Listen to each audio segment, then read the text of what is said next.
Компания Capcom представила 4 трейлера, посвященные игре Resident Evil 8. Самый первый трейлер начинается со слов «History comes to a close», а это означает «Его история подойдет к концу».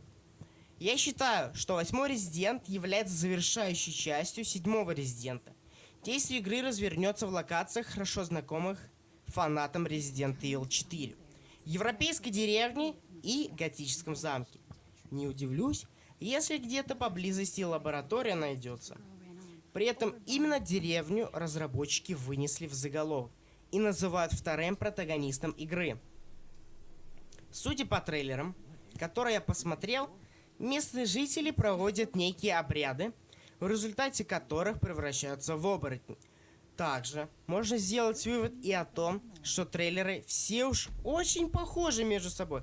При просмотре я даже посчитал, что в трейлерах просто было переставлено пару элементов местами. Но не все так просто. В этих трейлерах есть важные элементы, от которых строится игра.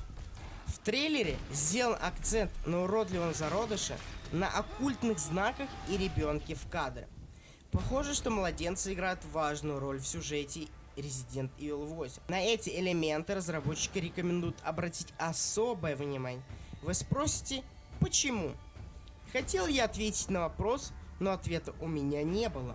Поэтому я перечитал кучу статей, хотя в тот момент, когда я читал статьи, мне тоже захотелось задаться вопросом, зачем разработчики рекомендуют обычным игрокам обратить внимание на ничем не примечательный символ в виде зародыша.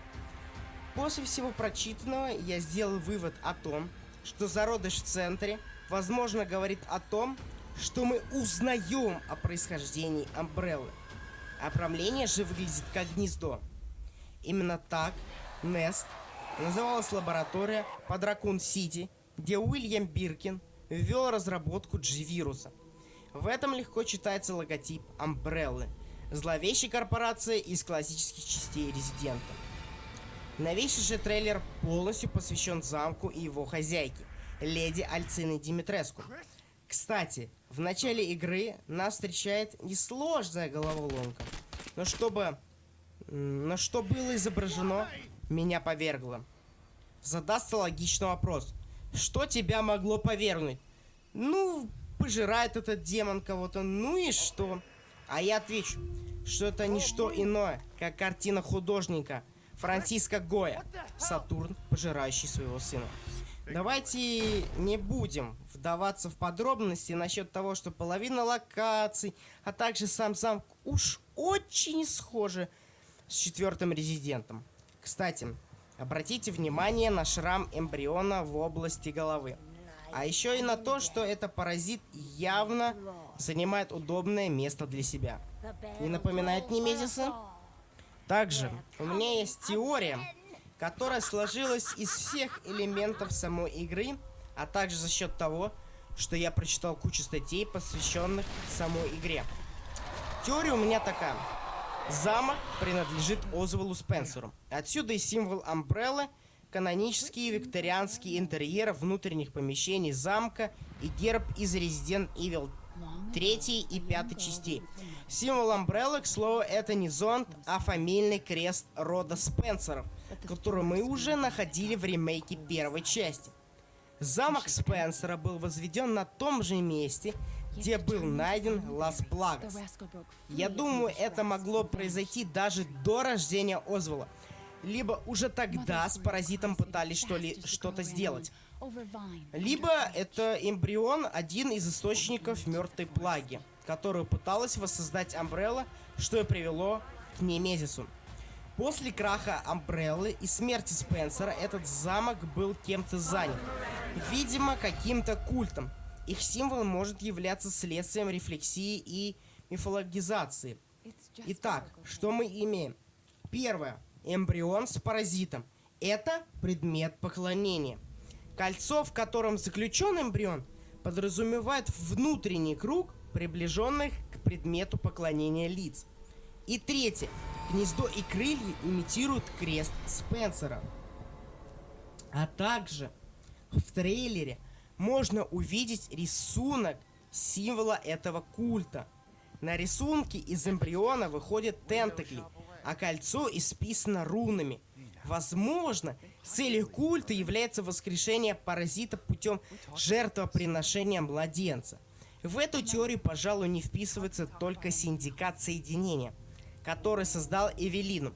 Они же начали работать над ней в начале нулевых с технической помощью HCF и, полагаю, не без помощи вируса T, Вероника.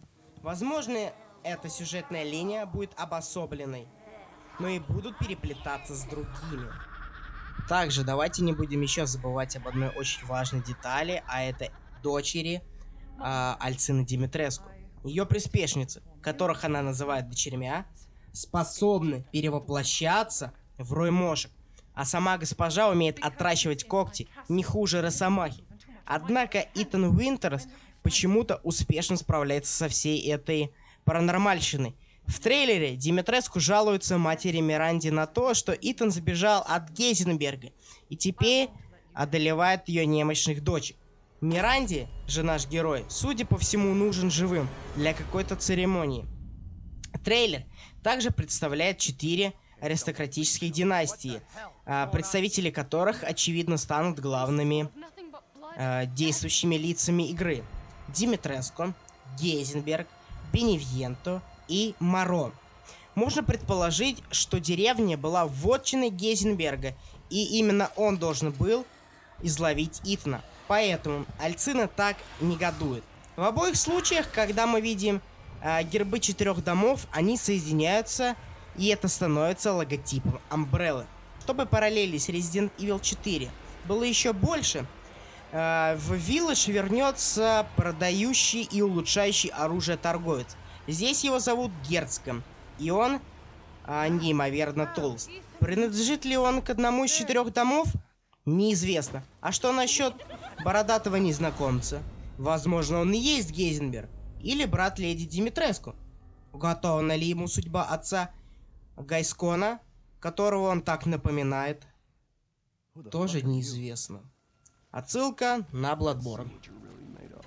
Почитав парочку статей о Resident Evil 8, я наткнулся на очень интересную информацию. Актриса озвучивания и сценарист Жанет Маус умерла 24 января в апреле 2020 года, после 8 месяцев борьбы с раком. Ей было 39 лет. Вдобавок к этому Маус сыграла несколько персонажей в Resident Evil Village, включая, по всей видимости, всех 3 дочерей леди Димитреску. Сообщество Resident Evil и поклонники ее таланта вместе с друзьями и коллегами актрисы, когда она была еще жива, запустили сбор средств для больной девушки. Сборы составили 62 173 американских доллара. Всего лишь за 763 пожертвования. Затем деньги были переданы семье для покрытия расходов на похороны. Потрясенные создатели Resident Evil Village также выразили свои соболезнования о смерти талантливой актрисы в Твиттер. Вот что они написали. Мы в Capcom глубоко опечалены новостью о смерти Жанет Маус, талантливой актрисы, которая помогла нам в создании нескольких разных персонажей, включая наших ведьм, для мира Resident Evil Village. Мы соболезнуем ее семье и близким. Ну и на этой ноте давайте заканчивать. Мой рассказ подошел к концу. Всем огромнейшее спасибо за просмотр. А также, наверное, вам было интересно узнать что-то для себя новое. Может, вы уже где-то это слышали. Ну а мне приятно было рассказать об этом всем. Огромнейшее спасибо за просмотр. Ставьте лайки, комментируйте, делитесь этим видео со своими друзьями. Ну а мы встретимся буквально через недельку.